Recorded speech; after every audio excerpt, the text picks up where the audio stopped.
The next story is called Alone. The yellow school bus slowed to a halt on the rocky dirt road.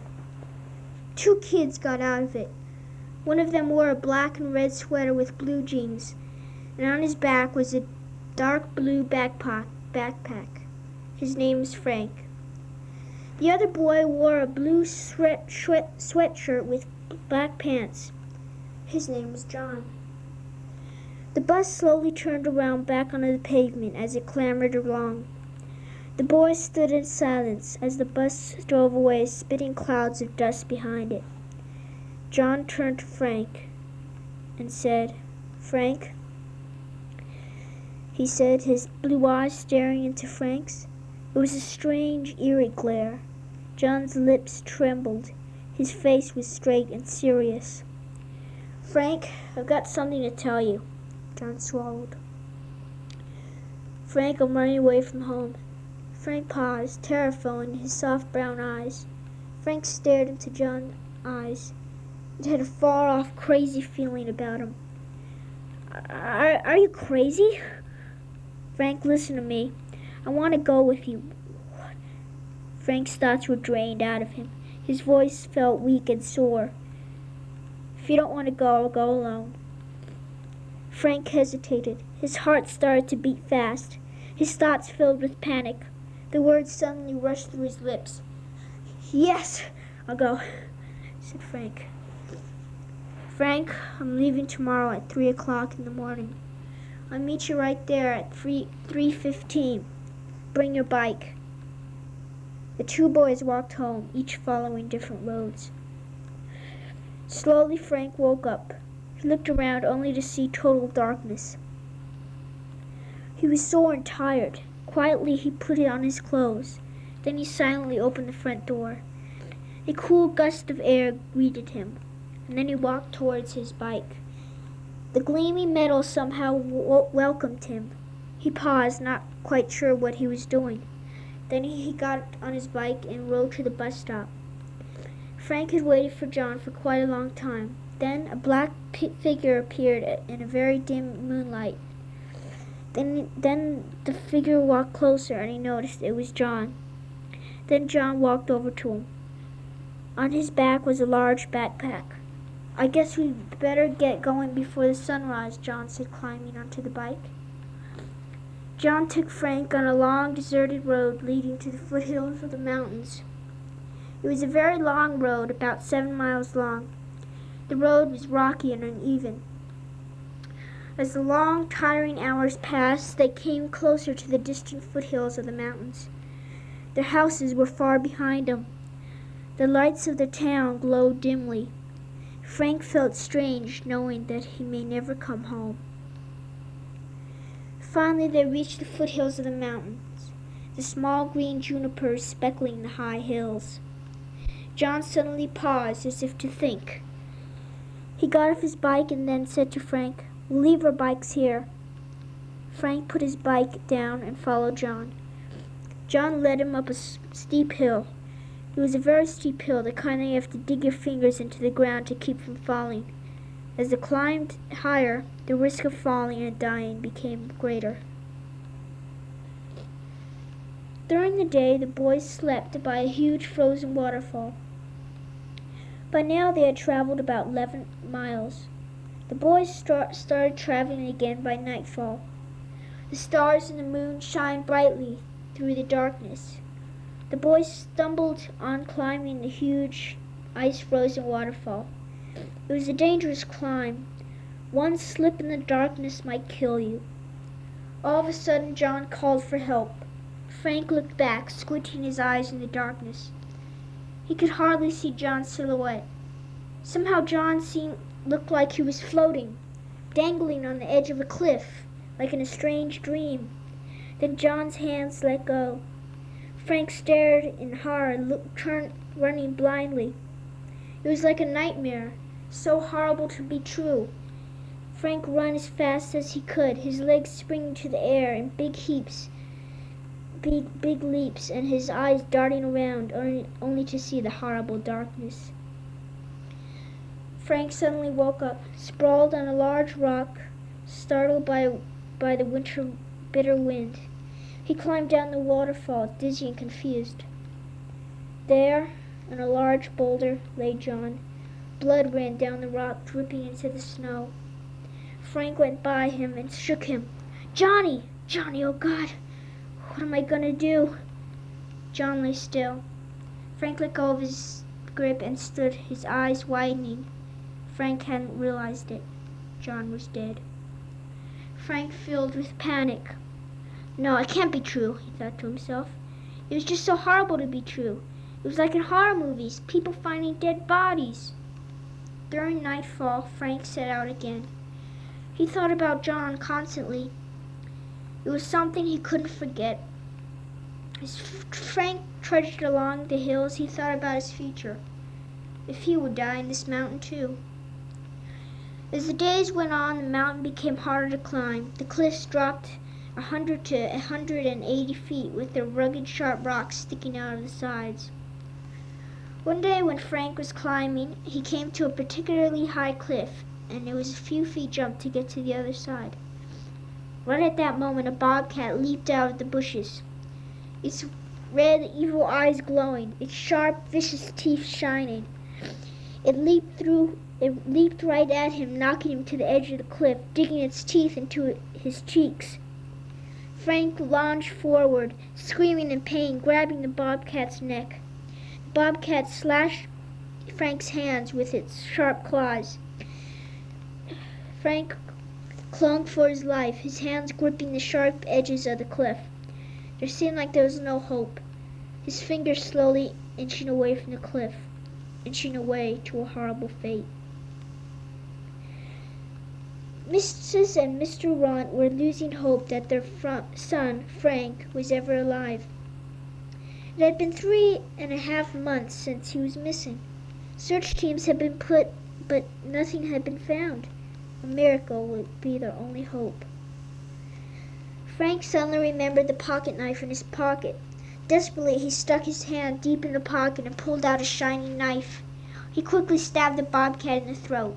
At first it staggered backward, shocked and gurgling blood out of his mouth. Then it fell to the ground, dead. Frank weakly pulled himself up from the edge of the cliff. He got up and rested on the rock. He was filled with pain and agony. As the months passed, Frank had crossed the giant mountain, and he was traveling on flat land. Eventually, he came to a small village. He got a job at a run-down grocery store for $10 a day.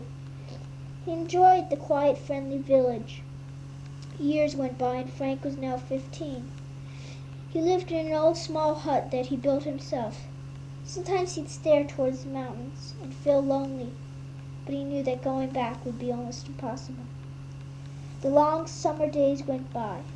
Frank was getting used to the town. Frank's birthday would be coming up pretty soon, in about a month or so. One night, when Frank was half asleep, he heard some men fighting. Cautiously, he crawled near the window of his hut and peered through. He saw his boss that paid him for working at the grocery store. And then he saw another man, too. He squinted his eyes, staring at the fuzzy, dark figure. He put his shoes and socks on and silently opened the door and crept outside on his hands and knees. Then he went to the house's window and looked in. The dark figure was a man dressed all in black with a black mask.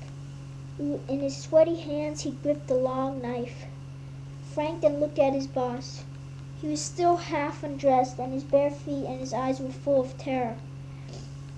It happened so fast that Frank hardly knew what happened, until he saw his boss on the floor, blood oozing out of his mouth. The killer was already gone. Frank frantically looked around him. He turned toward the forest and ran into the black night. He kept on running until sweat ran down his face and chin, until his legs were sore and tired. He suddenly collapsed down on the ground, laying beside a tree. He waited there for an hour. After that, he felt in danger, followed. He knew that something was going to happen, something bad. He started hearing noises from the bushes. He stood up. "Who's there?" he said, getting very uneasy. Unexpectedly, a man sprang from the thick green leaves. His knife was in a sheath on the right side of his hip, but this time he had a gun. At first Frank just stared at him, too scared to move. Then a shot fired, then another. Frank stumbled backward, his eyes widening and his mouth opening. Then he fell to the ground. He awkwardly woke up. He could hardly see a nurse floating above him and a bandage wrapped around his leg and shoulder. Then another face appeared. He could hardly see his mom through the blurriness of his sight. Is this real? He asked himself. He saw his mother's hand reach down on him to caress his forehead. This must be real, he thought. I'm alive.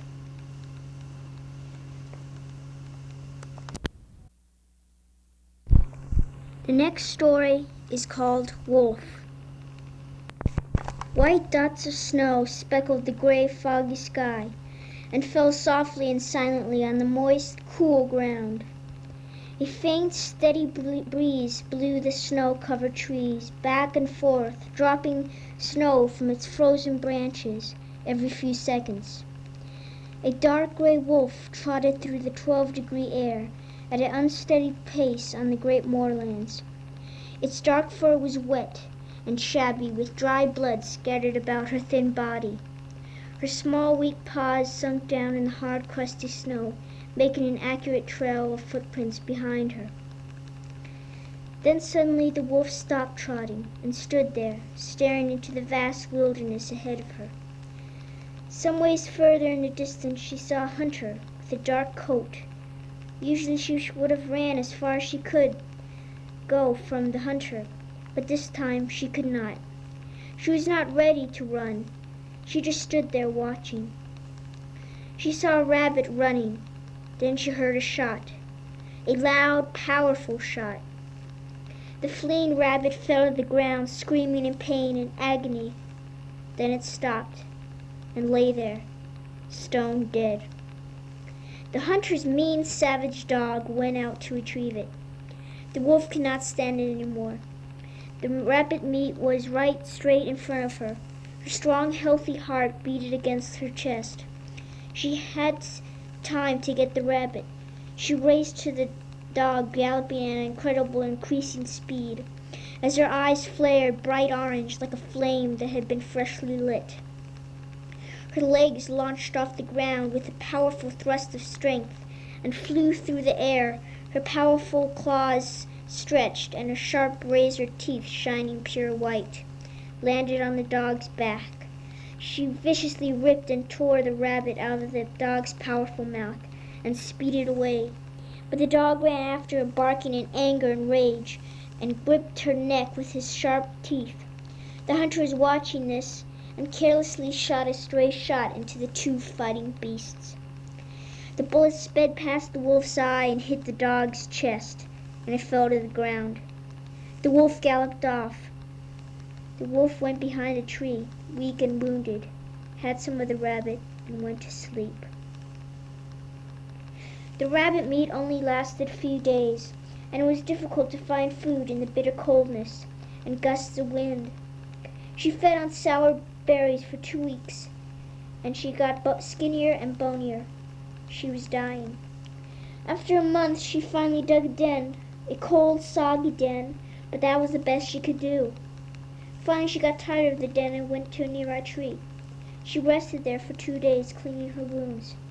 She was not able to get food in those 5 months, but managed to feed on beetles and insects that passed by, and drink the moist dew from the leaves. Finally, she was strong enough to walk. She had to get away from this place, far away. Finally, she had enough strength to walk 4 miles a week. She was on her way, even though she didn't know quite where she was going, and 3 weeks later she walked into a small village. In fact, she was so tired when she got there, fell right asleep on someone's doorstep. The wolf woke up with a start when a teenage boy opened the door. He had reddish hair and green eyes and was wearing a red t-shirt and black pants. When the boy looked at the wolf at first, he was surprised, shocked, and afraid. But when the wolf made no attempt to move, the boy sort of trusted the wolf in a strange sort of way, and slowly walked toward her. "Grandpa," he said in a low voice, trying to prevent the wolf from running away, "there is a wolf out here." Then the wolf saw an old man about in his 80s stared at the wolf in amazement. Days after, the wolf continued to sleep in the boy's front yard, and his grandpa warned him how vicious wolves can get, and told the boy to scare the wolf off. But the boy did not listen, and every day fed the wolf scraps of meat till she was healthy and strong. One day the wolf went off on a walk to get some fresh air. She was kidnapped by 2 dirty, ragged, poor, ugly, and nasty men. Of course, 2 middle-aged men would not even come close to match the speed and agility of a full-grown wolf. But another dog, just as nasty as the men, got hold of her neck and brought her to the men. She was tugged and pulled with a rope around her neck that she could hardly breathe, and she was taken to a broken old shack where there was another dog that looked just as nasty as the men, and at that very shack she was taught to do nasty deeds and steal money. But no matter how vicious she became, or when she did not obey, she was brutally beaten with a large club, and she was fed very little food, and she became no longer healthy. After 4 weeks, she was ordered to rob houses and steal objects. Then after a year, she was a vicious stealer. One night, she was to rob a house. The men hid behind a tree. When the men hit the wolf with the stick that meant to go, she ran up to the door and growled loudly. Then someone opened the door. It was her old master, the boy. The wolf remembered the boy way back in her memory, but it was so faint and far off she didn't think of it.